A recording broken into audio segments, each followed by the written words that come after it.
You know what all the cool kids are doing these days? Listening to podcasts. And what does Toxic Radio have? Podcasts, duh. Just as I thought.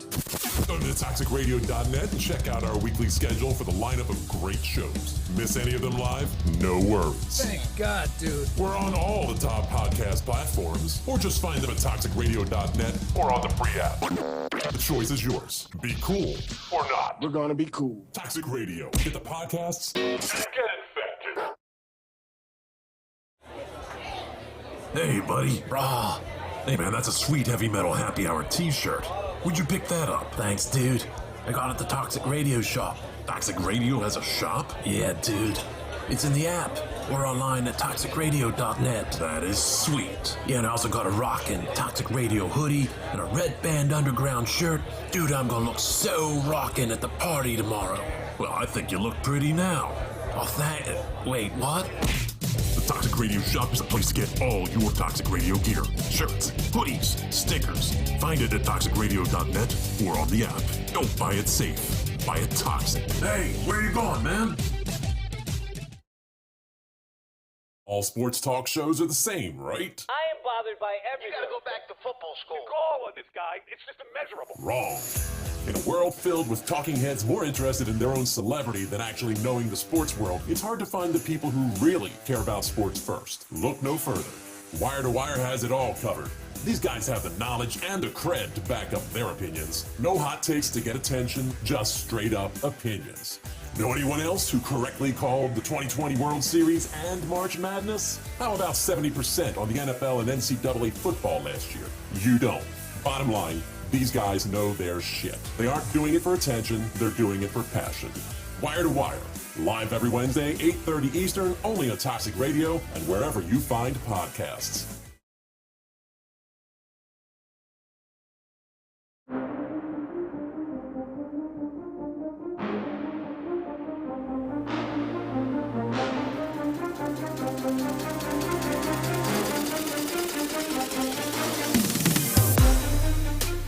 Welcome to the Wire to Wire Sports Podcast. I am your host, Gene Walzak. Thank you for tuning in, listening to us, live stream 8:30 Eastern Standard Time on Facebook. And if you're not, you can listen to us through Apple Podcast, iHeartRadio, Stitcher, anywhere you listen to podcasts, or follow us on YouTube. YouTube, we're live streaming here. Click that follow button, click that subscribe button. I have with me, both remote, I'll start with Uncle Shally. Scholastic Shally this time of year, NCAA basketball bracket busters are going to happen this year. Hopefully he doesn't change his mind from Baylor to Illinois this year and gets the winner. But what's up, Shally? What's up, man? How much longer till we officially get to call you the Beard? You can call me the Beard now. I'm like James Harden. As soon as he came to town, I start growing a beard. They're 5-0 with him. Going to be 6-0 tomorrow.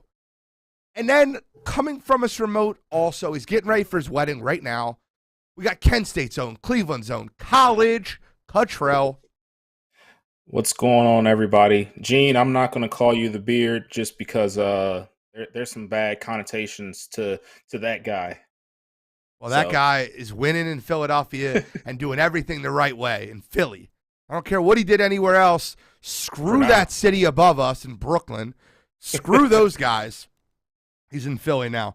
We got a ton to get into today. We got to recap UFC.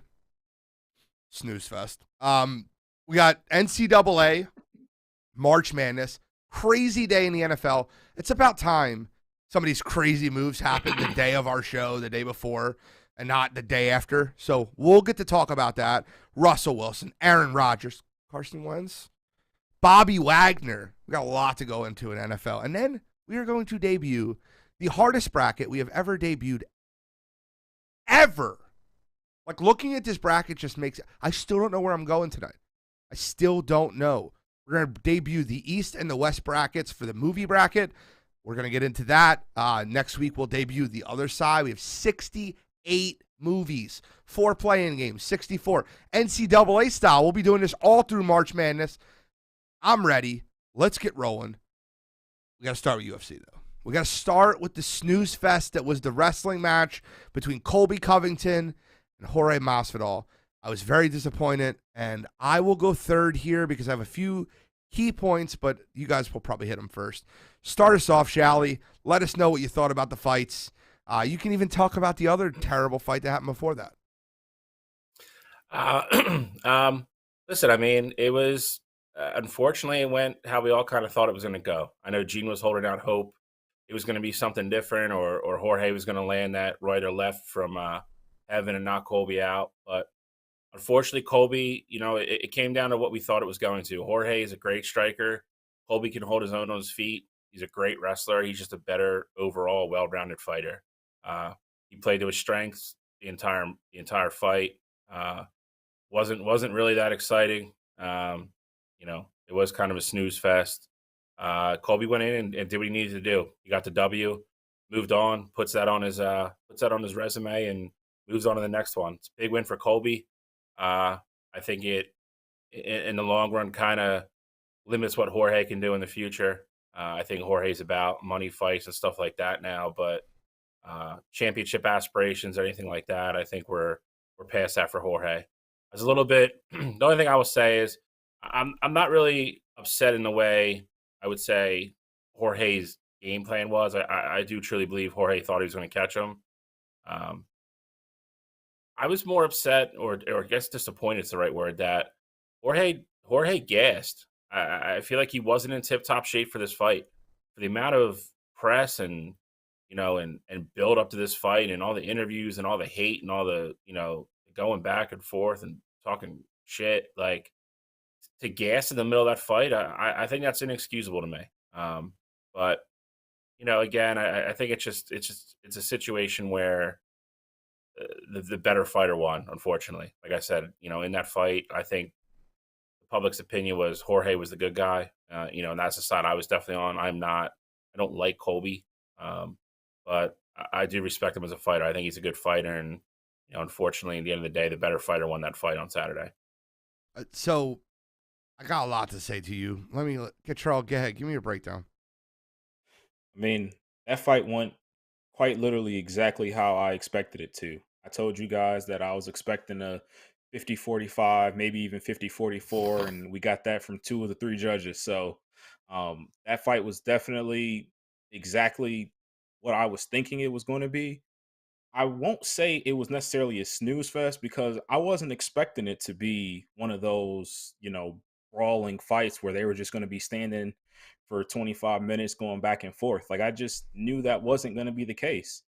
Although Colby can do that, it doesn't play to his strengths, and especially against a guy like Jorge Mosfadal who can knock you out with that one punch.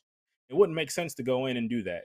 So I wasn't necessarily surprised that fight wasn't that exciting, but I will say, Bill, you touched on it pretty heavy. Jorge Masvidal is not a championship fighter anymore. That's clear. He's going to be in the business of the money grabs, and there's nothing wrong with that. I mean, I told you guys through text that night, at this point in his career, Jorge Masvidal is a better version of what Nate Diaz is, in a sense that he can sell out pretty much any card he's on. You could put him as a co-main or a main, and he's going to get the views. But he's not in serious contention in that division for a belt anymore. That ship is sailed for him. And there's nothing wrong with that. Jorge is a guy who's already got over 50 career fights. Like, the guy has a lot of wear and tear, and there's nothing wrong with not being a championship level fighter at this point in your career. So I will say that Colby looked good, and I hope they can find a way to find the right fight for Colby, because at this point, like, at least to me, it's clear that Colby is the baddest welterweight on the planet, not named Kamaru Usman, and it looks like we're primed to get that fight again, although Kamaru's already taken care of business twice. Okay, so a couple things that I have to say to both of you guys. Maybe I'm just forgetting, but what division's Kazmat in? 170. Okay, he's not the baddest one, not named Usman. It's Kazmat. Oh, he is. No. He's not. Second, who was Kazmat's fault? I'm telling you right now, you will find out very soon. That is a bad man. Just like you were on top of Nurmagomedov's buddy in 155 that's dominating. I'm telling you right now, that kid's dominant. Watch him. Oh, he is for sure. Okay, real quick. A couple points I want to get into. Do you want me to get into what I'm mad about Jorge, or do you want to get into excuses? I got both. I'm mad at Jorge. I'm mad at Jorge for talking so much shit before that fight and, in my opinion, laying an egg. And I was very upset with that. I was very upset with the fact that the shit that he talked. And, bro, you got to go for blow. Especially the fourth round. I get it. His tank might have been empty. But you catch him as flush as you catch him, drop him to his knees. I don't care if you're throwing up at the end of that fight. You have to unload whatever's left in that gas tank to try to stop him. That was the moment Jorge Mosfadal had a chance to win that fight. He caught him as flush as you can catch him. He dropped down to one knee. He was hurt, and Jorge didn't capitalize. He was just dead. Second, beginning of that fight, I would have been a lot better. I would have felt a lot better about that if the judge didn't screw up the missed eye poke. That eye poke that happened in the first round, it was very clear that it happened, put Jorge in a very bad position. When he was in a bad position, he had a fight with Colby on top of him for 3.5 rounds. Bill, you said something about Jorge's conditioning. I don't know if it was conditioning. I think it's really tough to have to wrestle on the bottom for 3 rounds. And when you start in that first round, everybody knew Jorge's best shot to win that fight was the first round or the beginning of the second. When his cardio was up, when he was very when he was loose, when he can catch him, when his gas tank was filled. I think the fact that they allowed him to get laid on for 3.5 minutes after a illegal eye poke really affected him. Now, would he have won the fight? I don't think so. Guys, listen, I even said, I was giving the miracle speech, joking around. I even said if they fought 10 times, he'd lose 9. Colby's the better fighter. He's the better all-around fighter. It doesn't make me hate him any less. It doesn't make me like Jorge any less. I love Jorge. I hate Colby. Always will. That's not changing. The point I want to make is I just don't think he was given really a fair shake at the end of that first round. Does he lose the fight because of that? Probably. Probably still loses it regardless. But the round you most wanted to see was round 1, right? When Jorge's gas tank is at the highest and you allow an illegal eye poke to change the direction of the entire round. And then when you're going to throw, and it's just a nice way to put it, the cardio aspect at it, I just want you to understand how tough it is to have a wrestler on top of you, trying to choke you, putting his hand over your mouth the entire time. Nothing illegal, but it's just, that's tiring for anyone. I get that, dude, but I wouldn't blame his cardio. That's part of being a fighter. You need to be prepared for that. Like you need to take your cardio to the next level, knowing you're fighting a wrestler. And it's just as tiring almost for Colby to consistently keep taking him down and holding him down and doing all that as well. Colby looked fresh at the end of that fight, dude. Colby could have kept fighting. Yeah, cardio chaos. Cardio chaos is his nickname. Like his cardio is second to none. I agree with you. You have to be in better shape in that fight. You know it's a 5-round fight, like you said.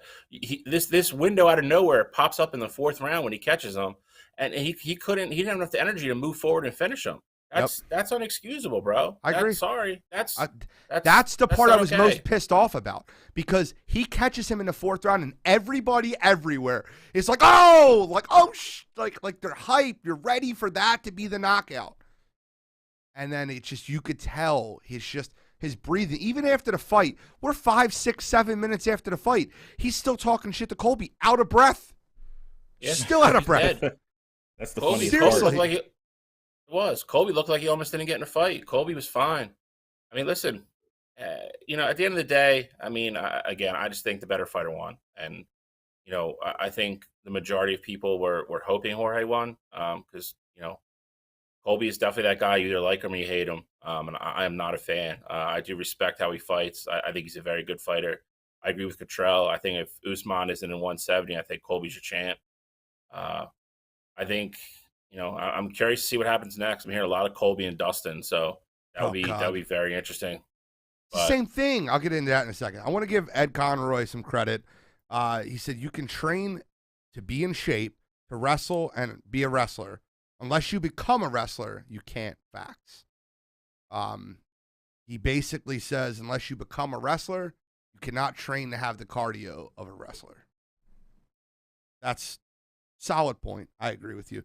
But the Dustin thing is an absolute joke. Colby Covington is once again going against a striker that will not be able to wrestle with him in a situation in which he will dominate that fight. Dustin Poirier is literally a less dangerous Jorge Mosfadal, in my opinion. The same fighter. Yeah, but Dustin's a better wrestler. He's not. Dustin's he might be a better wrestler, but like it doesn't matter when you're going. You're not going to wrestle Colby. You don't want to wrestle Colby. Like he's a better wrestler in a sense that Colby's still going to drag him down. Colby's still going to be on top of him the whole fight. Colby's still going to control that whole fight. In fact, the opening odds for it were minus 400 plus 310. And that might be light. That might be light. I feel like you're kind of discounting, I shouldn't say discounting, but the fact that, yes, Colby was on top of Jorge pretty much the entire fight. You got to look at the numbers as a whole. Like, as a majority, Jorge did a good job of stopping certain takedowns. Like, he stopped more than he actually let up. So I think Dustin would have even better success against Colby. And I'm not saying that to say that Colby doesn't get that fight to the ground at some point, but I think Dustin's going to have a better shot of keeping that on the feet and just, getting out of what Colby's bread and butter is. I think Dustin Colby's is a closer fight. I think Colby still probably wins. I agree with you, Gene. But I think Dustin and Colby's a more competitive fight. Okay. Where I don't agree is I think the entire fight premises on Dustin hitting that home run shot that Jorge hit in the fourth round that didn't end up finishing Colby. And then you've got to finish him, which Omi Kamaru Usman's done, which is extremely tough to do. So, I think the entire fight Dustin's not going to beat him by decision. That's not going to happen. Yeah. We can, just write that off. So you're literally giving him a puncher's chance, just like you gave Jorge in that fight. And I think that's just essentially, if you think he has a better puncher's chance, that's fine. Of course, you've already seen the Jorge fight. It's a fair statement. To say it's going to be better than 50-44 isn't a bold statement, though. That's I didn't say it to be bold. I mean, I would have told you that. I think Dustin's more competitive. Yeah. I think Dustin's just a better place now at this point than Mosfadal is. I think Dustin's not going to fight him. Dustin already said he's not fighting him. He said, if we fight, we're fighting outside. We're not fighting. If we fight, we're both getting arrested. We're not fighting in a UFC ring. I don't know what Dustin wants to do then. I mean, he's kind of out of – he don't have a way to fight either, so. Yeah. He doesn't need to fight Colby. Go up 15 pounds and get his ass beat by Colby. It doesn't need to happen. Any other comments on that card? By the way, the card sucked. Okay? Just be kind the way it is. The Dos Anjos fight versus that kid that's a warrior. His corner should have stopped the fight. Listen, say what you want to say. That was bullshit. He should not be out there if he can't see. Kid's a warrior, though. So agree. I can't remember who posted it, but somebody, a fighter or somebody posted something on Twitter after the fight, and they were like, we have to take the stigma away from people throwing in the towels and fights like that. Yeah. If you're training a kid like that and you're responsible for his well-being and his training and everything else, you can't let him continue to go back out there like that. Like he's literally just taking blows to the head, like Gene said, that he didn't even see them coming. He's just absorbing shot after shot after shot. Like that's just there's no need for it. There's no need for it. I gotta give RDA credit because he definitely took it easy on him in the fifth round. Like he definitely and he almost got caught and almost got stopped because of it. Like he literally took a 3-4 piece to the face near the end of that fifth round because he was trying to take it easy on him because he knew it should have been stopped. Yep. I think the news came out late yesterday. It's starting to leak about Stipe versus Tuivasa. That's an interesting matchup. Yeah. I don't. It's July. It'll be the 4th of July. I mean, so that also leads me to believe that, John Jones is not fighting anytime soon. He's probably got some kind of suspension or something behind the scenes that we didn't hear about from Dana. Doesn't belong on our podcast talking about him right now. Sorry. I just don't think he belongs in anyone's mouth right now. I'm sick to my stomach, and we all hate Greg Hardy, but we're not going to hate John Jones. It's kind of like but whatever. Long story short, any other comments on the UFC card before we move forward? No, I'm just glad it's over. No. All right. So I want to get into NCAA. I want to get into the brackets. So before we get into breaking down conference tournaments, I just want to say this out loud to everybody listening. First of all, thank you again for listening. Appreciate it. We got 26 live listeners on Facebook, 13 on YouTube. Appreciate you guys. What we are doing brackets. So the goal is to sell over 50 brackets. It's a donation, $20 to the show. We have massive amounts of prizes. We have 3 signed helmets. We have, you can sit in on the show if you want to and be a guest host. We have tickets to any sporting event, regular season game you want to go to. We have any video game, sports video game you want. We're going to allow. First prize, you get the pick of the litter. Second prize, you get the second pick. And then up until the 5th prize. We will give out a prize for every 10 entrants. All you have to do is send a $20 Venmo to Wire2Wire Sports Pod as a donation to the show. And you will get given a password. And then those gifts will be given away for free to the people that finish in the top 5. That's the way we have to announce it. We're not running a contest. We are doing a bracket for fun, and we're giving away prizes. Thank you guys for the donation, Wire2Wire Sports Podcast. It goes to our studio production so we can continue bringing you good content and continue growing. Let's get into conference tourney week now. I will get everybody the info. It will be all on the Facebook page. I will put it as much info as possible, but you're just sending a Venmo to Wire2Wire Sports Pod out on Venmo, and we will get you a bracket. We're going to do it through ESPN. Okay, so College Cottrell. I want you to pick the tournament we're going to start with first. We're going to give our winners and who they're going to beat in the finals of each conference tournament. And then next week, we'll obviously do our big show breaking down our brackets, which, by the way, Papa Calb, I hope you're listening, won his bracket last year strictly off of Wire2Wire picks. He did. No, seriously. He tried sending us money. Awesome. I'm like, I don't want money. Like, I just want you to listen. But what conference you want to start with? We got to start with the best conference of them all, the Big Ten. Oh boy. Okay, we'll start with the Big Ten then. So then why don't you start and give us your winner and who they beat in the finals? So my final is going to be a little bit different than what the chalk would be. I like Purdue over Iowa in the final. I think Illinois isn't they're not the 1 seed that we saw them to be last year. And I think Iowa's going to beat them. Purdue is a team who I think all season has been the best team in that conference, and I think they're going to show it and prove it all in the conference tournament. So I like Purdue over Iowa for the Big Ten championship. Shall we? I'm actually staying chalk on this one. I'm going Purdue over Illinois. I had the same tough decision that Cottrell did. I think overall, I think Illinois is a better team than Iowa. Iowa's very streaky shooting. When they're hot, they're very tough to beat. They will score 90 very easily. I think they have like the number 3 overall offense in the country by Ken Palm standards. But Illinois plays defense. Iowa plays 0 defense. I think Iowa can slow that game down enough. Use Cody Cockburn in the lane and really take advantage of their size down low. I will take Illinois in a close game over Iowa, and I think Purdue beats them in the finals. I think Purdue gets their stuff back on track. They've been a little shaky down the stretch, but I will go with Purdue over Illinois in a close game. Good game in the finals. So that's really funny. I have the exact opposite I have Illinois over Purdue in the finals. Kofi Cockburn, I think. So here's my craziness. Last week I picked Duke over Purdue in the finals, and I think that a lot of teams that are already going to be a 1, 2, or 3 seed in the NCAA tournament, I don't know how.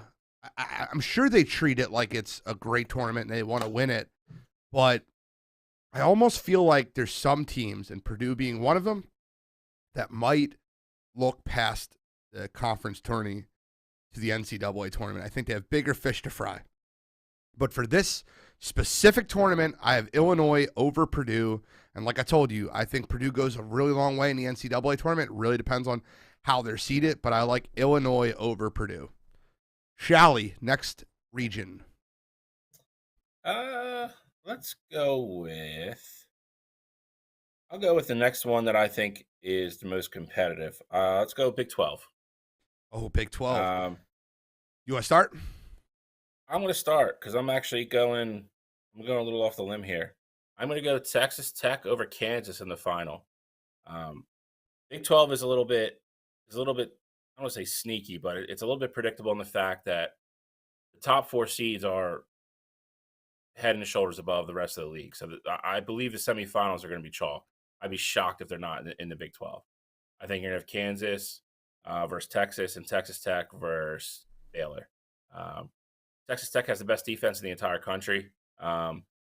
That is the only reason I took them over Baylor. I think that's a lower scoring game. I think that's like a low 50s type of just brawl type of game. I think it's gonna be very physical, low scoring, and I think Kansas will get by Texas again. They just have too much depth, too much outside shooting for Texas to keep up with. And I will take Texas Tech with the upset over Kansas in the final. I love it. I love where the attitude's going. No issues there at all. I just think that the semifinals go a little different. I think that actually plays out almost identical to what you said, but I have Baylor over Kansas, and I have Baylor beating Texas Tech and then beating Kansas. I think there's not a hotter team in the Big 12 right now than Baylor. They've been on a run recently. They've improved from being ranked 14th overall to 3rd. In the AP rankings. I think Baylor is gelling at the right time, and I think they win the conference tournament. I don't necessarily think they go as far in the big bracket, but we'll talk about that when we see what their matchups are. But I think Baylor wins this conference tournament. I got Baylor over Kansas. Cottrell? So I'm with you on that, Gene, in the sense that I'm picking Baylor as well, but I'm picking Baylor over Texas. I do think that it is chalk up until the semis. We're going to have all 4 of those top 4 seeds there. But I think Texas can take out Kansas. Kansas they do have a good team. Texas, they're just that team that randomly plays good basketball. And I think, they just need to put it together for one good game to take out a team like Kansas. I don't think that Texas is a serious contender by any means or anything like that, but I think they're going to be able to put together one good game to take out Kansas, and ultimately Baylor's going to take them out in the final. Awesome. Once again, I think that Bill said it perfectly. The Big 12, one of those 4 teams is going to win it. They're all really solid, and that will be the chalk that goes there. That's essential. So I'm going to pick the next one because I'm going to go a little homer here. I'm going to go with the Big East. And I got Jay Wright and my Nova Wildcats over Providence for the 3rd time this year. 3rd time. Jay Wright cutting down the nets. I'm going with Villanova, but over UConn, not Providence. I think UConn's going to beat them in the semifinals. Villanova. I thought Villanova and UConn are on the same side. Is that wrong? I think so. I think Villanova and UConn are on the same side. I think Villanova's the 2. I know it seems like they're the 1, but I think Providence is the 1 in the Big East, but Villanova's ranked higher. Am I wrong there? Well, Providence is the 1, Nova's the 2, UConn is the 3. So Nova plays UConn in the semis, and I have Nova barely getting. I think that's their toughest game. I think UConn could easily beat Nova. I think UConn matches up better with Nova. Nova matches up better with Providence. I think Nova beats UConn barely and then beats Providence by 10. I have Nova over Providence then. I think I'm saying that. I think Providence has won too many games by the skin of their teeth this year. Like crazy stuff happening in the last minute of games. I think they're good, don't get me wrong, but Nova's really turned their season around in the last 3 weeks. I think they're 7-0 in the last 7 games. They look like a different team. It's a team that, Jay, for all his credit, Jay Wright is a very good tournament coach. He's won it twice. His team's peaked this time of year. So, it is the local team we all root for. Well, me and Gene anyway. But I think they get it done. I think they cut down the nets for the Big East. Nova. Yeah, Cottrell, break my heart and don't pick Nova. Absolutely not. I am picking Providence over UConn. I I think UConn's going to take out Nova. I do think it's going to be a Jesus. close game though. But he's right. Had Nova, if I had Nova beating UConn, I actually would have taken Nova over Providence in the final. But I just think UConn's going to take them out in that 2-3 matchup, and then I got Providence over UConn in the final. See, you're absolutely correct though. UConn handles Nova, Villanova handles Providence. That little triangle, but I just think Jay Wright gets over the hump in the semifinals over UConn, and then handles Providence a third time. But hey, everybody, let's just hope they stay healthy this year at the end of this tournament, so we can see a real. Why are you going to say something run. like that? It's like a reverse jinx. All right, so I'll pick the next one, and then we'll go. I'll pick the next one, and then we'll go Cottrell and then Bill. I want to go with the ACC. I want to get in the ACC, and I'll go first on this one. I think that Coach. By the way, let me just 10-second caveat. Coach K's comments at the end of Duke versus North Carolina, where he told the crowd basically to shut up, were the dumbest. I was so annoyed. I like Coach K too. I like Duke. I was so annoyed with his comments at the end of that game. He's like, shut up. Like, no, let me finish. Let me talk. Like, just don't be that guy. Don't be that guy. But I think they were telling. I think that Duke has bigger aspirations, and I think they let that game get to them, and I think it'll be something that makes them hungry, and I think they go on a big run. I think Duke wins the tournament. I think they win it over Notre Dame, and they stay away from their bugaboo, North Carolina. I'm going with Duke over North Carolina. I think they'll win the rematch. Coach K will get some sort of semblance with closure with North Carolina. I'm not letting them off the hook for that performance at home, though. North Carolina just went into that arena and beat them fair and square. But I'm with you, Gene, on that at the end. I thought it was awful. It sounded a whole lot of like, I'm an old guy, get off my lawn type thing. Yeah, which is it did. and I like Duke. I don't like Duke, but I like Coach K. And it sounded really shitty. It just did. Yeah. But I think that's a good game. I think North Carolina will beat Notre Dame. North Carolina is very similar. Last 3 weeks, they played very, very well. I think Hubert Davis has finally got the kids believing a little bit, and they're starting to turn their season around. I'll give the slight edge to Duke on a neutral court, but I think North Carolina takes care of Notre Dame in the semis. Fair. I am also on board with you, Shally. I'd also have Duke over North Carolina.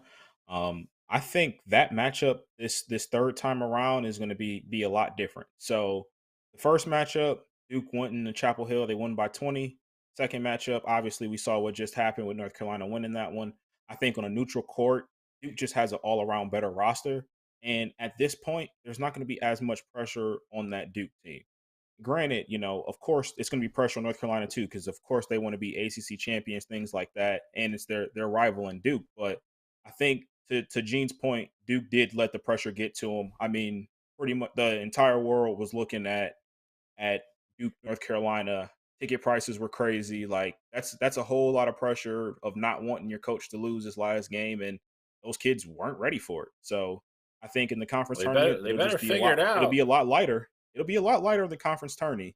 So all right, they better figure it out before the tournament, though, because once we get into the tournament, like that is the situation for them. Either they're going to win the whole thing, or they're going to lose Coach K's last game. So every round they win the tournament, that pressure is going to ratchet up, man. So kids better figure it out. I completely agree with Bill, and it's one of the things that has me questioning my Duke pick and winning it all. Listen, you don't know how kids will handle pressure and adversity until they have to handle pressure and adversity. Yep. That game was a really telling sign of how those kids handle pressure and adversity. And I hate saying it that way because Duke's been my pick all year because I thought Pablo Banchero would be the leader that they need to get them. I think he's the best player in the country. I've made that clear. I just don't know if that could be. I don't know if that could be unseen what I seen versus North Carolina. For right now, the reason why I'm going to ride with Duke is just because I think that situation was a teaching moment for them, and that's going to be like we're not gonna let that happen again. Like we see how it is being in that moment. This feels awful. We're not letting that happen again. We're gonna get through this. And I hear that. I agree with that. Where are we going next, Goodrow? We got 2 left. I say let's go SEC. I love the SEC. I love the SEC because they're not known for basketball normally, but they've gotten better and better in basketball every single year. I think they have the second best conference in the country this don't year. they? I think they currently have 3 top 10 teams. Is that not accurate? Auburn, Kentucky, Tennessee. Tennessee's 9. Should be right. Yeah. Kentucky's 6. Auburn's 2. Right. Yep. Sounds right. Throwing it out there. But I think there's a lot of teams playing really well in this conference. I told you I think Auburn might be a 1 seed that goes home on the first weekend. I will also tell you I think Auburn wins this tournament. Auburn over Tennessee is my final, and I think that those 2 teams go at it in a slugfest. I think that Auburn maybe has a little bit of a letdown first weekend in the tournament. Yeah, 1-8 game. I don't know. It depends on how the matchups go, but Auburn wins this tournament, solidifies the second number 1 seed behind Gonzaga, and is the number 1 seed in the South. I agree with you, Gene, but I have Auburn over Kentucky. I think that Kentucky-Tennessee semifinal game is going to be amazing, and I'll give a slight nod to Coach Cal. I think he gets it done with the kids. They're another team. They started off slow this year, then they kind of had a little run in the middle, kind of dipped again. And the last third of the season, they've been incredible, which is typical for one of his teams. He gets all these one and doners. They struggle at the beginning of the year, adapting to what he wants to do, and then they finally figure it out, and then they just start playing like they know how to play. And they start beating people. So I think Kentucky-Tennessee is going to be a great game. I have Kentucky in a close game there, and I think Auburn beats them in the championship. College Goodrow? I am going with Tennessee over Arkansas in this one. So Arkansas is a team that's beaten Tennessee this year. They've beaten Kentucky this year, and they've beaten Auburn this year. Arkansas is one of those teams that, like, if you're not paying attention or following them, they're like surprisingly good this year. I don't know where it came from. Obviously, last year they had Moses Moody, but I wasn't expecting them to still be this good this upcoming season. And they're a team that they're like lightning in a bottle, man. They can beat anybody if they're playing the right kind of basketball. So I like Arkansas to get to the championship game, but ultimately I do like Tennessee over them. I think that a perfect NCAA finals would be Arkansas versus Kansas. Like throwing them together, and the loser has to change their state name. Like they just have to go. Like it's cheating what Arkansas is doing right now with that Kansas name and just putting an AR in front of it. I'm just not okay with it. I need to change that. So we're gonna fight. Those 2 are gonna fight in a duel, and then one of them has to change their name forever. Good to your point. Arkansas is definitely one of those teams. They're a Jekyll and Hyde kind of team. They have a couple really bad losses this year too, where they just don't show up. There's 3 teams in the SEC, Arkansas being one of them, LSU and Alabama.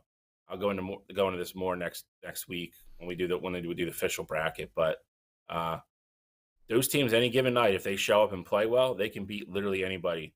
And there's nights the 3 of them don't show up, and they can lose to a 14 seed real quick. If you look at their Especially Bama. If you look at their schedules and the results, their results are wild. Like you see, like to Cottrell's point, like you see Arkansas beating Tennessee, Kentucky, and then they will go to Ole Miss and be a 15-point favorite and lose by 12. Like it's crazy. But they're 3 teams that if they get hot at the right time, they can absolutely show up. The second and third week of the tournament. So. Listen, Bill Brancato said it perfectly. He said, if you don't show up, you can't even play, so you definitely lose. I'm having fun tonight, boys. To your point, Bill, though, I will say Arkansas hasn't had those games in a while, though. Like they lost to Tennessee their past game, and then I want to say like their last loss before that was Bama. And before that, like it was earlier in the season. Like their past, like I want to say they've won like 12 of their last like 14 or something like that. Somewhere along the lines of that. Like they're rolling right now. Okay. Well, let's get into who do you have? You have Arkansas, right? Okay. Tennessee over Arkansas. Oh, Tennessee over Arkansas. Got it. And the final one to get into is the Pac-12. It's always the last one, right? It's always the last. Pac-12 sucks. Yep. Okay. Nobody cares. Shallcross, start us off. I'm going with Arizona over UCLA. I've already declared my love for Arizona last week. Not that that changes anything for this week. I just think they're head and shoulders above the best team in the Pac-12. If they show up and play 3 quality games this weekend, they're going to win the Pac-12 because I don't think anybody else in the league can beat them. I'm also on the board with Gene. As much as I love UCLA from last year, I think they're a good team this year. They simply don't play defense.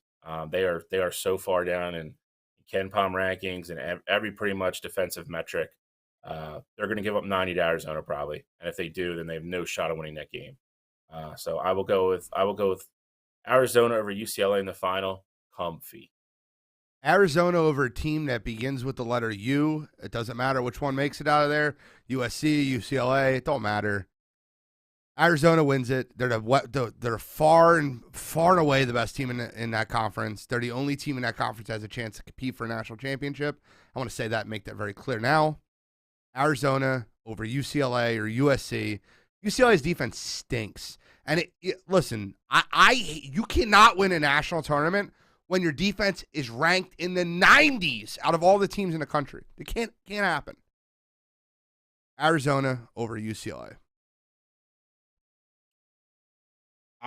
Before I even get into mine, UCLA is in the mix to win a national championship this year, and that's just what it is. You won't pick them. UCLA has gotten a win over Arizona this year, so I'm also not behind the fact that Arizona is head and shoulders the best team in the Pac-12. But with that being said, I am picking Arizona over USC. All that said, I don't think UCLA is going to. You don't even pick them to get not there. Even going to make it to the championship. Nope. I like USC to beat out UCLA. Isaiah Mobley is having a killer year. You know, Evan Mobley's older brother's at USC, and he's killing it over there.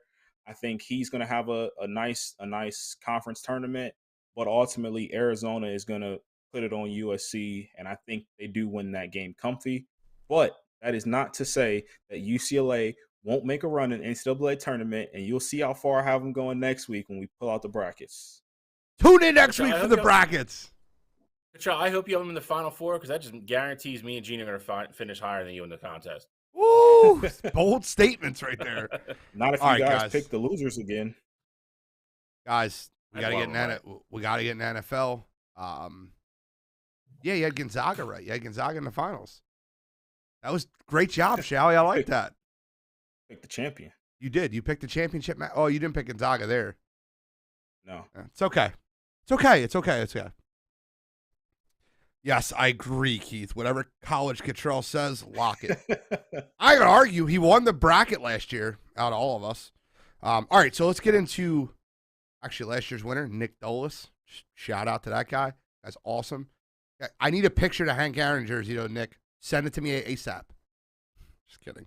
All right, so let's get into NFL news. First, before we get into any NFL news, the first NFL news I want to get into is I'm going to let the camera shine on Shally. Shally, why don't you start us off and tell us how right you were about Aaron Rodgers staying in Green Bay? Listen, listen. It's not hard. You can't buy the bullshit that comes out of the man's mouth. That's it. Like there's too many people just picked up the cup of Kool-Aid and are like, I'm going to drink this. This looks good. And you guys are all suckers. I told you from the get-go, he wasn't going anywhere. He didn't have anywhere near the leverage, even with the redone deal that everybody thought he did. And I'll give him credit to this. I don't think he truly ever wanted to leave. But Charles Barkley said it great. He's the pretty girl that you have to wake up every day and tell them that they're pretty. He's high maintenance. He is the huge ego. He is that guy. He thinks he's smarter than everybody. He played everybody. He got what he wanted, and it's tough to argue with it because he's a great quarterback. But for all the nonsense he spewed the last year about I need this, I need that, like these guys are shitting on my teammates. like blah, blah, blah, blah, blah, blah, blah. It was all crap. It was all crap. He wanted to get his money. He got his money. He's going to retire in Green Bay. I'm happy for Green Bay. You know, I am, you know, a history guy. I say that all the time. I think it's better for football that he's in Green Bay. He'll retire a Packer. I think that's good for his legacy, all that stuff. You know, I'll give him his credit for that. But I know he wasn't leaving. And I was firm on that from the get-go. He's got to go out and prove it now. He's probably going to be the highest, you know, they haven't released the official numbers yet, but all signs are pointing to he's going to be the highest paid quarterback in the league. He's played 17 postseason games now without an appearance in the Super Bowl. That is an NFL record by a large margin. You know, he got what he wanted. They're going to tag Adams. I don't know how they're going to get under the cap. There's rumors that Adams is not going to sign the cap or sign the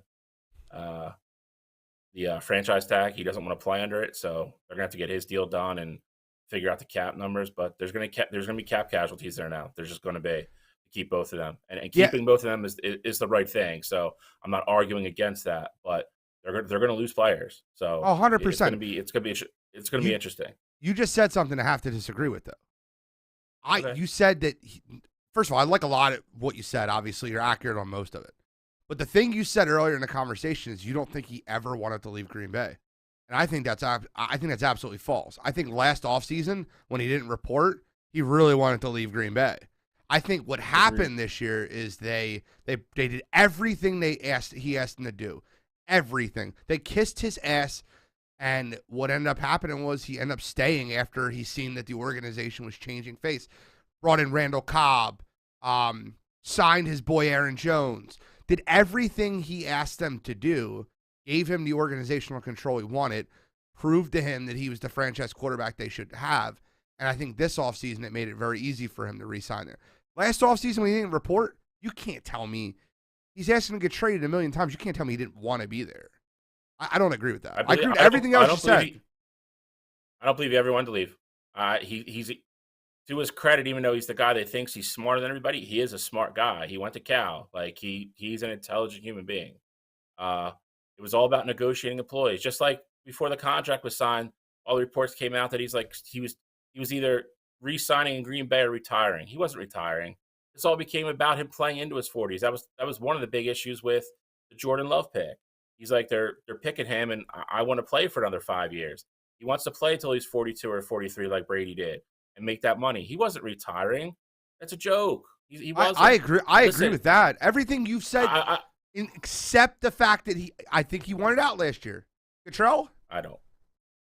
Yeah, I mean, I think he definitely wanted out, and you know, the one thing that we haven't kind of really hit on is that he had 200 million reasons not to leave Green Bay. And I mean, that changes a lot of your thinking there. And I know that's not the official number yet, but it's got to be over.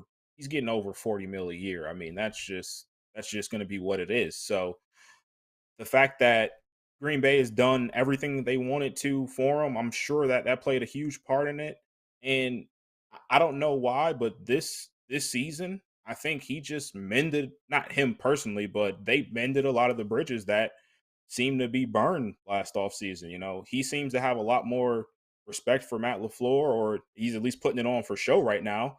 And, you know, they just seem to be in a much better place than what they were before. The other side of that is I think Green Bay realized that one game that Aaron didn't play and what they saw from Jordan Love in the preseason, they're like, this isn't our guy. Like we have a team. We're trying to win a championship. We're not doing it with Jordan Love. I called that when the kid was drafted, though, bro. I said he's not the guy. He shouldn't be a first-round pick. I watched that pick happen on draft night, and I was sick to my stomach for Aaron Rodgers, for the Green Bay Packers. You can't draft a first-round quarterback there with Aaron Rodgers. You can't do it. Not that guy. If you had somebody who fell, who was top 10 talent, and it was one of those Aaron Rodgers situations, that's one thing.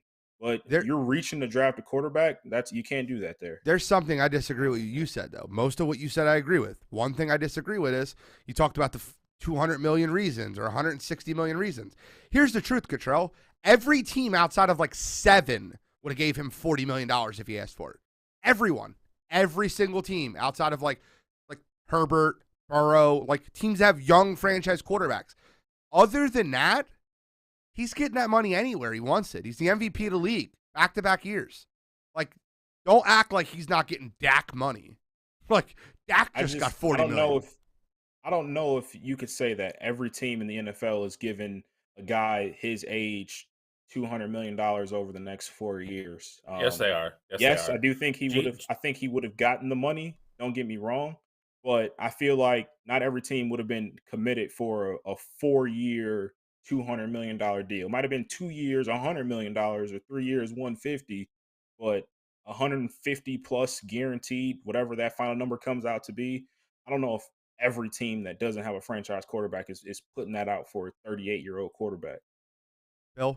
I agree with Gene on that one. I think minus, if you're not Buffalo, Kansas City, Cincinnati, the Chargers, I guess you could probably argue Baltimore, San Francisco, because everything they gave up for Lance, and maybe one or two other teams here and there. Any team that's close or competitive and could get their hands on Aaron Rodgers, they're going to take Aaron Rodgers and give him $40 million a year. For 4 years, 5 years, don't matter. Yeah, the Rams just sold their franchise. The Rams just sold their franchise for the next 10 years. By the way, I'm letting you know something right now. The Rams are going to stink in 2 years. The Rams are going to stink in 2-3 years. They're going to stink. They're going to be awful. But they won a Super Bowl. They sold their soul for Super Bowl, but they won it exactly. And Dallas did the same thing with Dak. They shrunk their window, and I mean you're seeing that fall apart already. So that's just hysterical to me. Yep, I love it. I love it.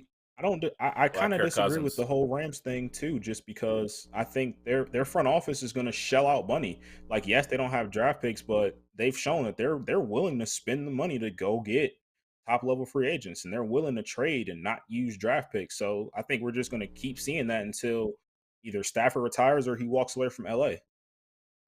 Okay, so let's get into the next thing. Russell Wilson was just traded.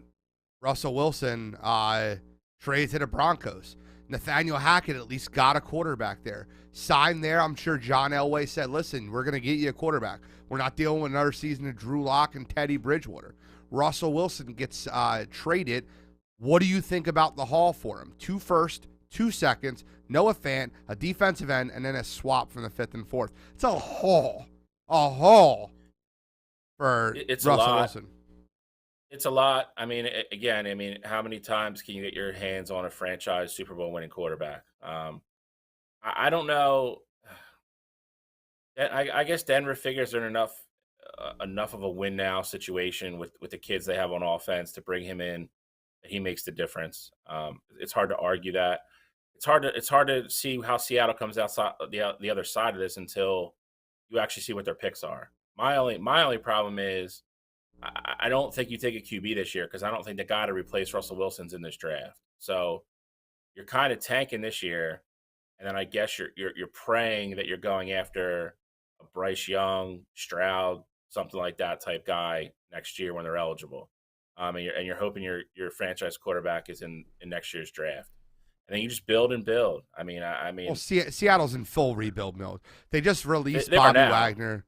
They released Bobby Wagner. They're going to trade DK Metcalf, get the value for him. I'm calling that now. You're going to see that next. Oh, no, I agree. It's only a matter of time before. DK. They are. He's on a rookie deal. He's worth a first-round draft pick. They'll trade Lockett before they trade DK. You ain't getting a first-rounder for Lockett. I mean, for DK. They're both going out.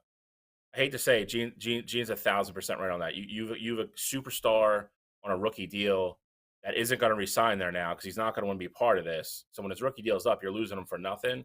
And you probably get more than a first rounder for him, to be honest. I think Seattle's next quarterback's Matt Corral. I hate saying this, I hate hearing this. First, because I was on it, but I got to give Don credit. I was listening to ECG earlier, and Don said it. He goes, Matt Corral to Seattle. That's the next quarterback. And when he said it, I'm like, damn it, I agree with you. And I'm happy for him. My point being is, I think Matt Corral is Seattle's next quarterback. It's risky. I feel like the whole thing with Seattle is, I think Bobby Wagner was going to be gone no matter what. I do think they are in rebuild mode, but I just don't know if Seattle is that team that's just going to be tanking for the next few years and like rebuilding it from the ground up. I think Pete Carroll's a coach that he wants to win. So if it's them trading for a quarterback, or you could get a middle of the road quarterback. If you hit on those draft picks, your team can be still in good shape. Obviously, you don't have Russell Wilson there anymore, but the team itself can be in okay shape. I mean, you still have Tyler Lockett, you got DK, you got Chris Carson. O-line obviously needs some help, but the defense was a little improved this year. And of course, you lose Bobby Wagner, the key to the middle of your defense, but you got plenty of picks. You got some haul back, and you can play with that. But they're not going to – they have 2 firsts, 2 seconds. They're going to draft to build around a rookie quarterback. That's what they're going to do. They're going to rebuild their cap situation, and they released Bobby Wagner for that reason. And Jamal Adams got to be pissed off right now because he left the Jets to walk into the same goddamn situation in Seattle. Like, it's the truth. I want out of here. I don't want to be the cornerstone of a defense that, oh, shit, now I'm doing that in Seattle. And I think that what ends up happening is I think that Seattle is going to build through the draft 2 firsts, 2 seconds the next 2 years. You're going to run into a lot of young talent. They can rebuild their cap situation. And in 2-3 years from now, they're competitive again. That's why I think DK Metcalf's out the door. I think that you're going to have. So if God. I was going to say, if they trade for, let's say they trade for a quarterback this offseason or next offseason, they give up first and a second. You don't think that team, with all the assets that they got back, plus the draft picks that they also have, going into this year, you don't think that team could be competitive? Competitive is different than competitive for a Super Bowl. I don't think they can compete for a Super Bowl this year with anything. What if they trade for Deshaun Watson? They trade for Deshaun Watson, only give up a first and a second, and they won't have the cap space to do that. They just released. They'll have no defense whatsoever because Bobby Wagner was the heart and soul of that defense, and that was already bad to begin with. And they had no cap space. So to be able to take on the $40 million Deshaun Watson's going to need to make this year, and he's going to be suspended. Dude, there's no way that guy's not suspended for 6 to 8 games. So no, the answer is no. I don't think they compete this year. I think Seattle's doing this the right way. I think they're rebuilding the way they won their Super Bowl with Russell Wilson to begin with. You get a quarterback on a rookie deal, and you have a ton of talent around them. You have the Legion of Boom. You have a defense. You have a bunch of young talent on rookie contracts. That's how they won their Super Bowl. The moment they paid Russell Wilson and had to get rid of all those superstars on defense is the moment that team took a turn for the worse. Guys, the Rams and the Buccaneers have tricked everyone into believing that you could pay quarterbacks $40 million, which Tom Brady's not getting. Tom Brady got like 25 or 30, but tricked people into believing you could pay quarterbacks $30, $40 million and win Super Bowls. That's not how it works. You get a young quarterback on a team-friendly deal, and you build a team around them. I got news for you. Patrick Mahomes, I was thinking 7, 8, 9, 10 Super Bowls. With that contract he has, they might not win another one for another 3-4 years. It's scary. It's going to be tough for any of these teams to win one when you have a quarterback making a huge chunk of your salary, or taking up your salary cap like that. Yep.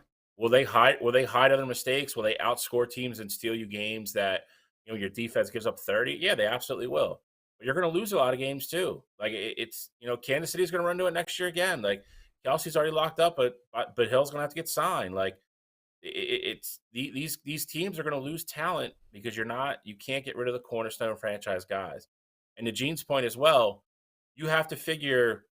I agree with Gene. The Rams, the way the Rams are doing is not sustainable. It's just not. No. That window's going to close in 2 years. Seattle needs to be ready to go when that window closes. You're still going to have Kyler there, and San Fran's in really good shape. As long as Trey Lance, ends up being everything we think he's going to be, San Fran's going to be really good. But it's they're going to have to take this step back and deal with it. I mean, again, being competitive in that division is not going 9-8 or whatever. Like that's not what Seattle wants to do. Like they're no threat to win a Super Bowl. Do it the right way. Take your lumps this year, and then be ready for next year. I actually think teams in 9-8 are like teams in the 5th and 6th seed in the NBA playoffs. I think they're in purgatory. I think what the Sixers were with Andre Iguodala. Like, I hate saying it that way, but when you're in purgatory, where you're not good enough, like the Eagles are in purgatory right now. I hate saying that. You don't have a franchise quarterback. You finish 9-8. You don't have a top 10 pick. That stinks. You can't be there. Be terrible for a year. Get your grade A talent at the top of the draft, and then there you go. You're right back involved. But I just don't like teams in purgatory. We got to get into one more thing. Control, you look like you got something to say, so I'll just stop. Go ahead. I was just gonna the Eagles, I mean, I don't think you guys are in a bad spot. I know we're not going to get in the draft talk, but you got 3 first-round picks. All you needed to do was hit on them. Like, if you hit on 2 of the 3, you're in great shape. I get it. You know, of course, you want top-end talent. This is a loaded draft class this year. If you hit on 2 of the top 3, you're in really good shape. I mean, they're going to draft defense. That is what it is. But I mean, that news came out today. Like, they were trying to get Russell Wilson. Like, they're not happy with where they are with Jalen Hurts. Okay, so they're gonna try to get Russell. It didn't work. That was all the way back at the combine apparently, and Russell decided he didn't want to come here. So take from that what you will. That's a little discouraging, but I mean, we all know the reason why. But PD wanted to know how far the Broncos could go. I just want to say this right now because I want to get it on record. I think the Broncos are the 3rd best team in the AFC West. Period.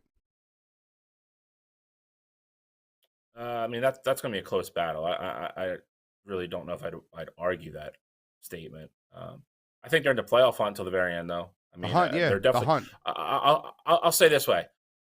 You know, we said at the beginning, they had to do something like this Band-Aid thing of Drew Lock and Teddy Bridgewater and bringing in whoever else. Like, you know, that wasn't going to work. You know, with the young kids they have on the outside, and you've Melvin Gordon. You know, you've Williams. Like, that offense is ready to go. Like, you had to take a shot, and they took their shot, and we'll see what happens. You can't.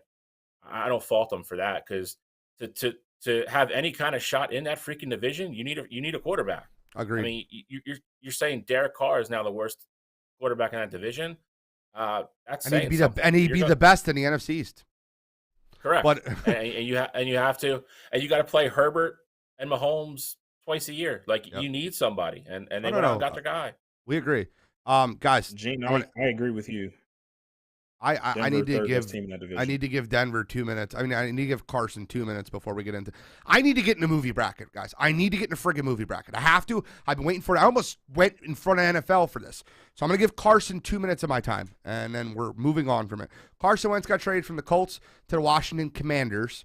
I'm going to make a couple points on Carson Wentz real quick, and then I'll let you guys. I'm going to say something that I really have never said before on the air. The more and more I read about Carson Wentz, the more and more I start to I'm completely off the Wentz wagon. I've been off that since week 18 when Jacksonville beat the Colts and he laid an egg in the final 2 games of the season. Completely off of that. Now reports are coming out of Indy that are saying that Carson Wentz wasn't a good leader, that marriage was over in August, that a lot of people on the team didn't think that he took well to criticism, that once again, he had issues with trying to ad-lib plays and go outside the playbook. Another report came out from the Philadelphia Eagles that Darren Sproles wanted to fight him in the 2017 season because he was sitting around in rehab with Sproles, Peters, and a couple others that were out for the year in 2017, vocally angry that the Philadelphia Eagles were winning. I don't know how true all these reports are, but what I will say is this. If Frank Reich couldn't fix him in Indianapolis, and that's where I thought the end-all be-all would be. I thought he would go there. What is he going to do in Washington with Ron Rivera and no real offensive mind there? I think this is a win for the Eagles.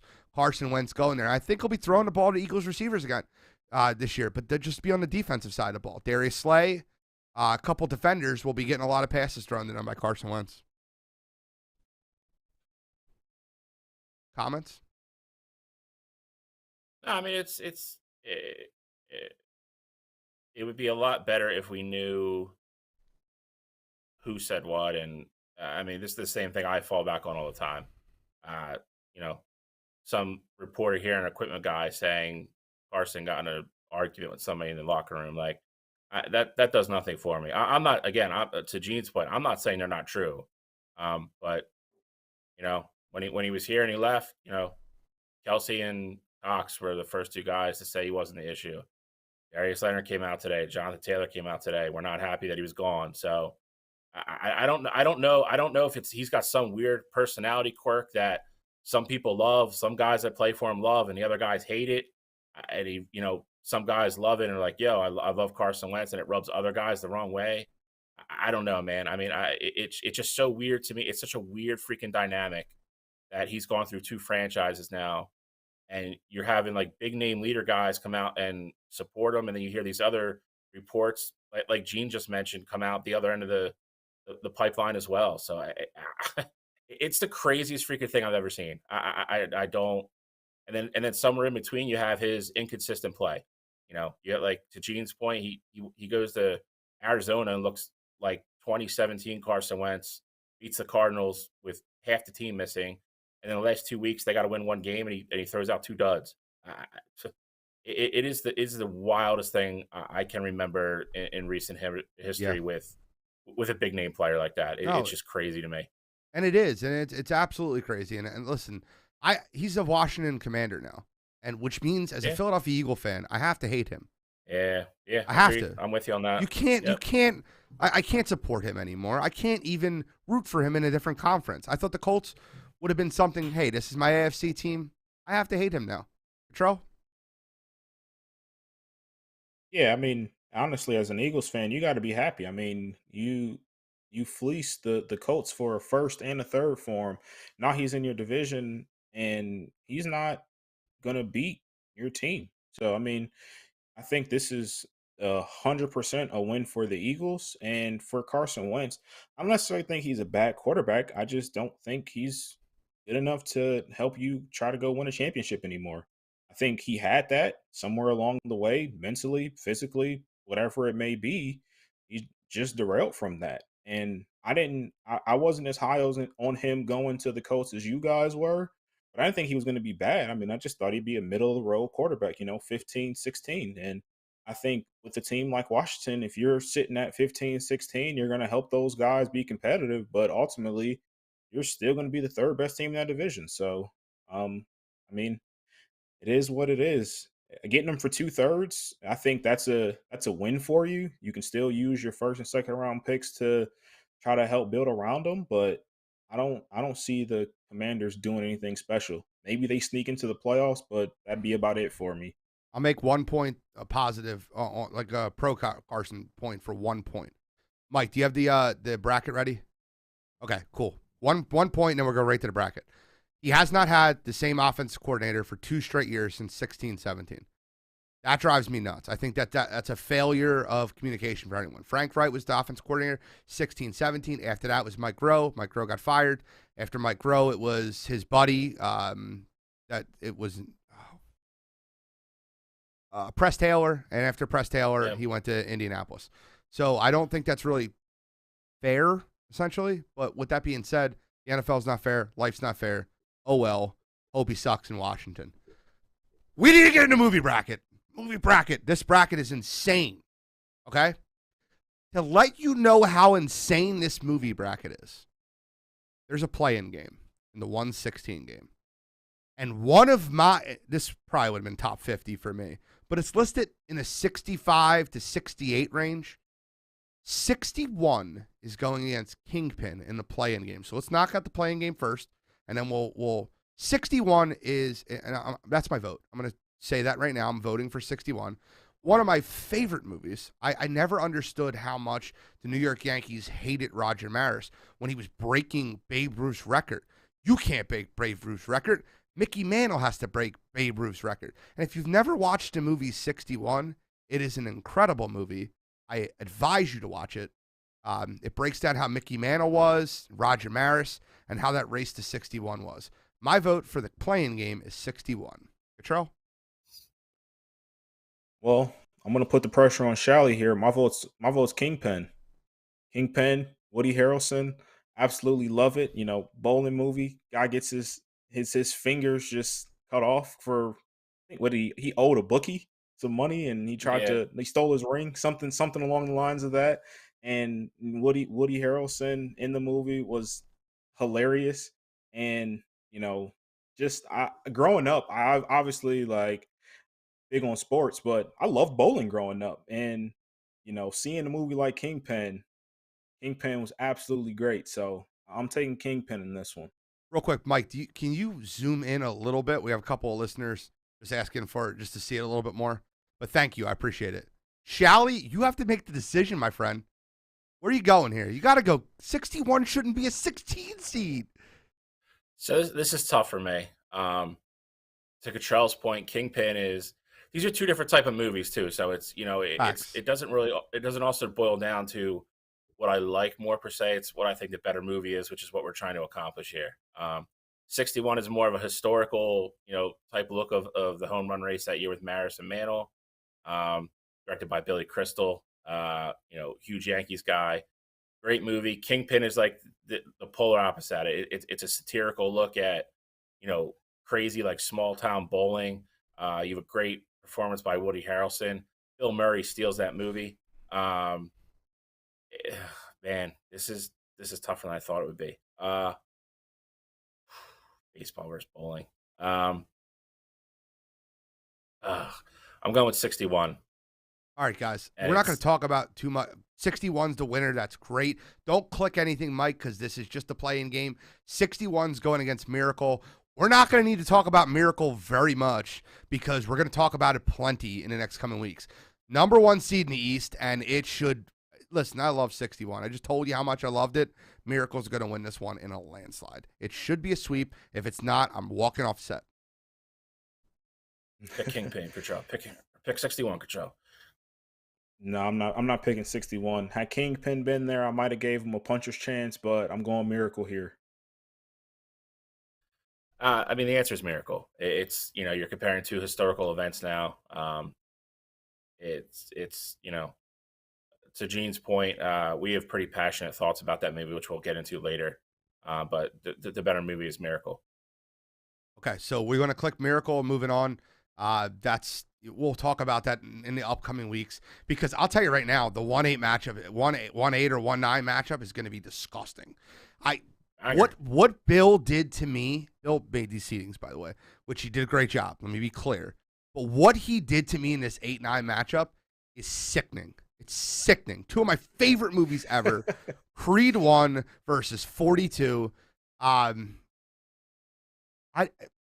just because I think it has a chance. 42 is one of the greatest. 42 is one of the greatest movies I've ever watched, ever. 42 has to win here, and 42 is, it's the movie about Jackie Robinson, how he came up. 42 is my pick. Control. I'm going 42 as well. No need for Bill on this one, but obviously it's going to be welcomed. 42, absolutely great movie. Chadwick Boseman, acted his ass off in that movie. And me, Gene, we were talking, and Chadwick's got some performances for the ages, and 42 is definitely one of them, man. Michael B. Jordan did his thing, and Creed was a lot better than I thought it would be, but 42 is just one of those movies that was absolutely special. Going 42. And I want to give Creed its props. Creed is an incredible movie, Creed 1 and Creed 2. I actually think I would have had Creed. I shouldn't say this, but Creed is a great movie, and I think it's low ranked. I think 42 is low ranked, but there's so many good movies. Shally, finish it off with the sweep. I don't know if I would have picked 42. There's a lot less pressure now that it's and I'm completely fine with 42 going through. I think they both have unique things about them. I do agree with you with Chadwick in that movie. Lucas Black, Harrison Ford playing the owner of the Dodgers. Got a great cast. Creed in its own right holds its own and kind of piggyback off the Rocky franchise and still be great and create your own unique space there. Wasn't easy to do. And Michael B. Jordan deserves all the credit in the world for that. But 42 moving on, I'm completely fine with that. Again, that's one of the matchups I wouldn't have been upset with either one of them moving on. Both great movies. Let's move on. We got 42 versus Miracle in the next round. He Got Game, Ray Allen, Denzel Washington, my favorite actor of all time, versus Ali, Will Smith. Great job doing Muhammad Ali. Cassius Clay, Float Like a Butterfly, Sting Like a Bee. 512 is where a lot of upsets happen. 512 is where a lot of upsets happen. Just not for me here. He Got Game is my pick here. Ray Allen, Denzel Washington. Great movie. If you haven't watched it, you should. Bill, I'm going to go to you second to see if, there's any suspense here. There's not going to be. Again, I think Muhammad Ali is, is still one of, kind of the most polarizing athletes of all time. There's still people that, are on one side of the fence or the other on him. Will Smith did an incredible job transforming his body and mannerisms and everything to play him in that movie, and did it very well. He Got Game is just it's a very, I don't know if I want to use the word raw, but just a very realistic look at growing up basketball, father son relationship, and to Gene's point, I love Will Smith, but I mean you got one of the goats of all time in that movie in Denzel Washington, so it's He Got Game for me. It is also He Got Game for me. Jesus Shuttlesworth making his acting debut. And it was just all around incredible movie. Seeing their dynamic, seeing them, in that movie together. And even just seeing, obviously Ray Allen's character on the court. Like, I absolutely love seeing that because later on in his career, obviously Ray Allen's one of the great all-time three-point shooters, but I mean, he was just one of those guys that could do everything back then, and he really put that on display in that movie as well. So, being the top recruit, so going He Got Game here and clean sweep. Give me a Jesus Shuttlesworth jersey, Bill. I'll take one right now. Next, He Got Game sweep. Cinderella Man versus Greatest Game Ever. Listen, Bill, I'm gonna let you give Greatest Game Ever any type of conversation you want and like give it its play. Cinderella Man is in a landslide in this one. This is like over in the first half. I agree. This is a horrible. This is just a horrible matchup for Greatest Game Ever played. It's a movie, honestly, that doesn't get anywhere near the props that it should. I'm not even kidding you when I tell you I came across this one night, like late at night. I didn't even know this movie existed. And I watched it. It just happened to come on like right time I watched it. Shia LaBeouf plays a golfer who's pretty much he comes from like a very poor, like working class family, loves golf, works at a very prestigious country club up in the Boston area. And, it goes on to win the U.S. Open against Harry Vardon, who was the greatest player in the world at that point. And it's just a really, really good movie. I'm not the biggest Shia LaBeouf fan in the world, but he's amazing in this movie. But to Gene's point, Cinderella Man, story of Jake LaMotta. I'm like Gene. I have very passionate feelings about this movie. It's a crazy good 4 seed for Cinderella Man. If you have never seen it, go watch it.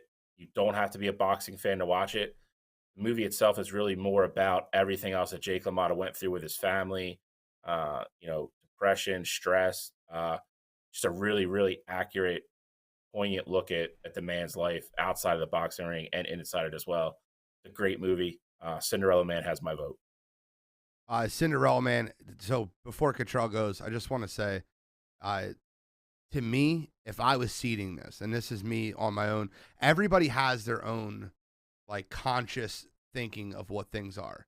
Cinderella Man could win the whole friggin' thing to me. But there's also 14, 15 other movies that could. So Yeah. there's just so good. Cinderella Man, James J. Braddock, Max Baer. Like, you have to watch this movie. This is an incredible movie. Cinderella Man, easy. Ed's getting on you, Bill. He said it's not about Jake LaMotta. But James I'm J. also Braddock. I'm yeah, also right, going right. Cinderella Man here, and I will admit I hadn't seen Cinderella Man before this bracket started, and I did start to watch it. I'm loving it already. I'll be fully through by the time we have our next show, but Cinderella Man is going to get the advance from me here. The next one's Rocky 4 versus Slapshot. We all voted what we thought the best Rocky movie was. We all came to the conclusion it was Rocky 4. We can argue 1 and 2, what was second, but Rocky 4 was what we voted for. And we're only having one of each movie. We're not having like Major League 1, 2, whatever. So Rocky 4 versus Slapshot, that's why it's only a 6 seed. The Rocky franchise could be a 1 seed in this, but Rocky 4 is the best movie in my opinion. With that being said, I'll go Rocky 4 over Slapshot here. I would have had Creed ranked ahead of Rocky 4, to be fair. Just my opinion. This one's tough for me. I love Rocky 4. I do agree Rocky 4 is the best one. Um, Slapshot is such like a cult movie though. It took like such a funny like look and look at in like the world of minor league hockey in small towns, which is how it was like back in like the 60s and 70s. It wasn't as big a thing as it is now. Um, Rocky's just a better movie though. I'm begrudgingly picking Rocky 4 on this one. So it's a sweep, right, Control? If he dies, he dies. He dies. Love it. Rocky 4. Moving on. Love it. We'll talk about Rocky 4 a little bit more when they go against Raging Bull, who's going to listen. Nothing against for love of the game. Nothing against it.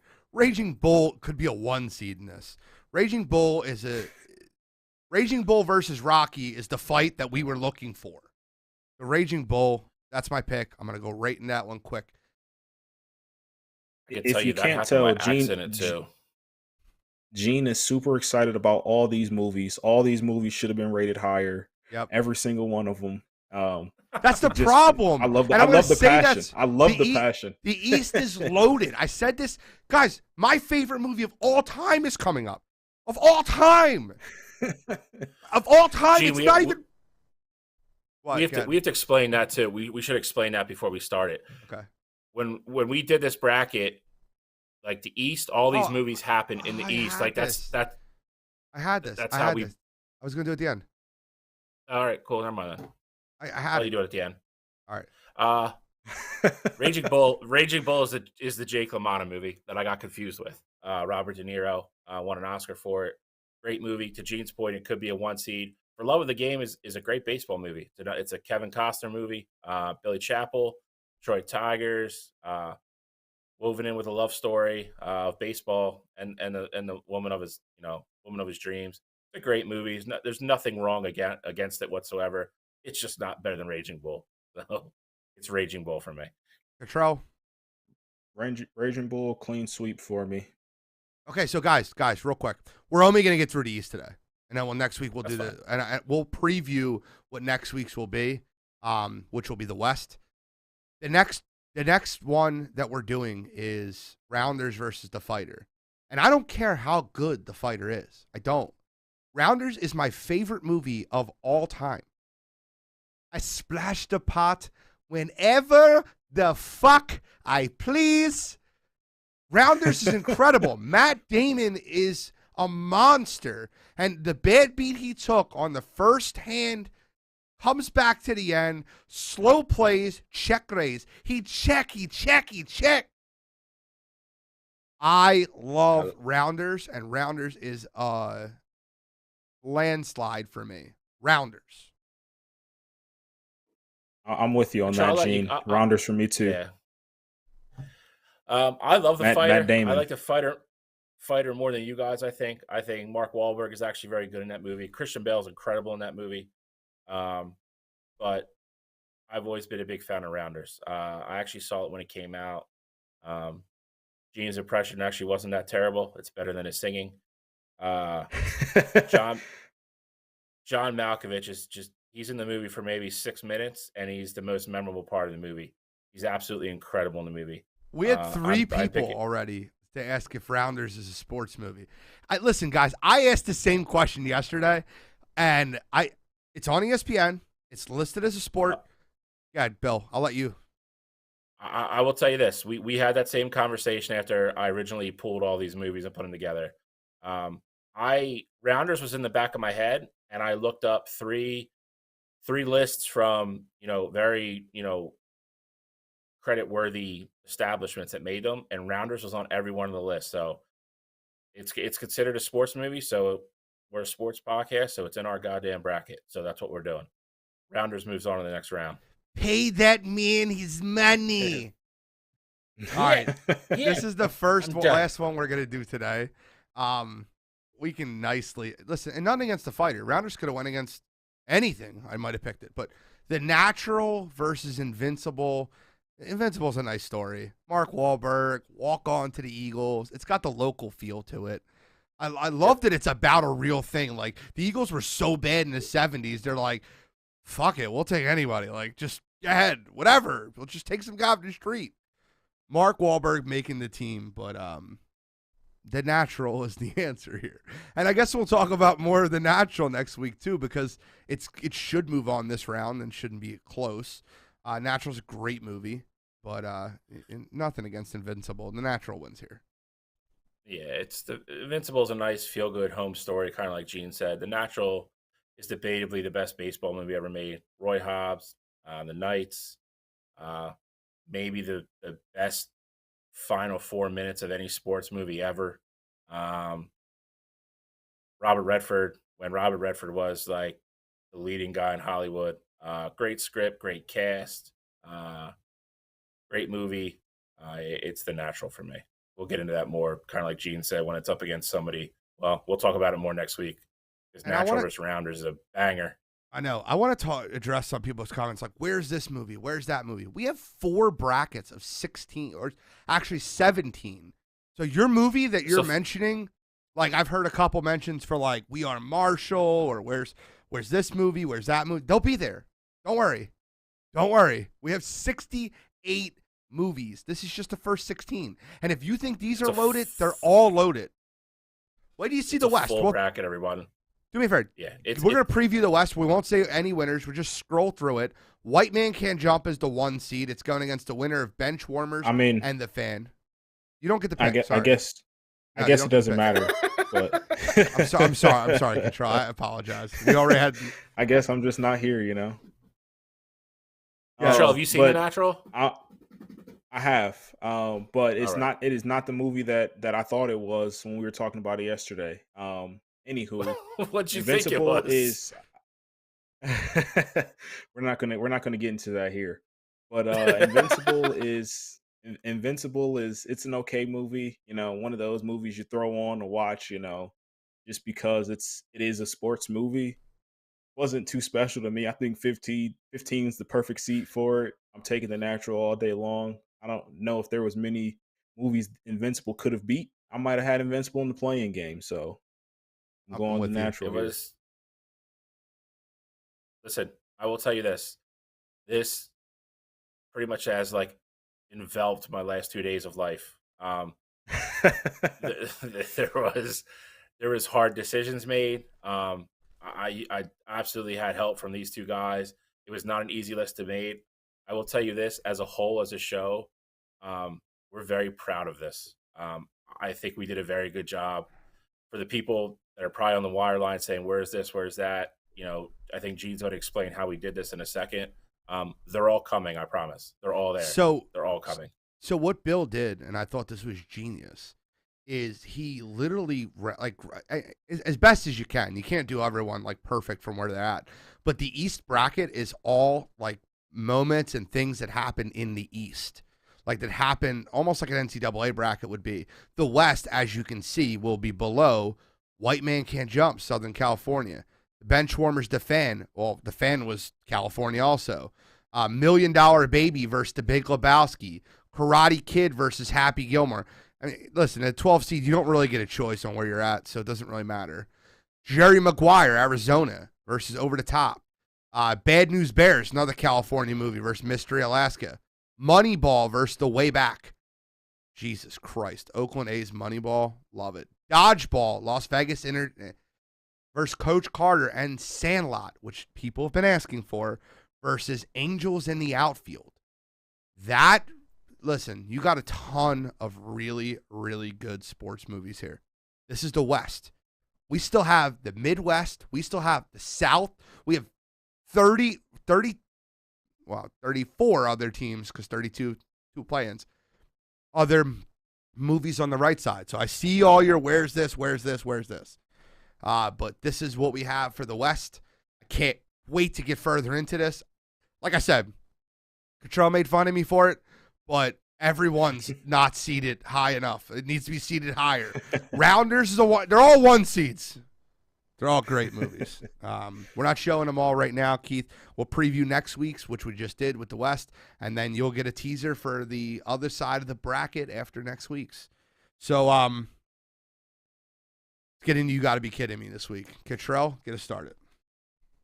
All right, so mine is probably what, I guess, the one topic that we've kind of avoided all night here so far, and that is the man Calvin Ridley, Atlanta Falcons wide receiver.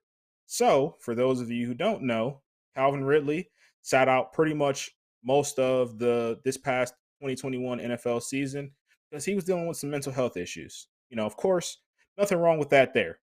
However, in the offseason, it came out that there was rumors about him wanting to be traded, him not being happy in the organization, whatever that may be, bygones, bygones, doesn't matter what side you're on. Now the NFL offseason has officially begun, and teams are calling about, hey, is Calvin Ridley available? We want to inquire about trading for him.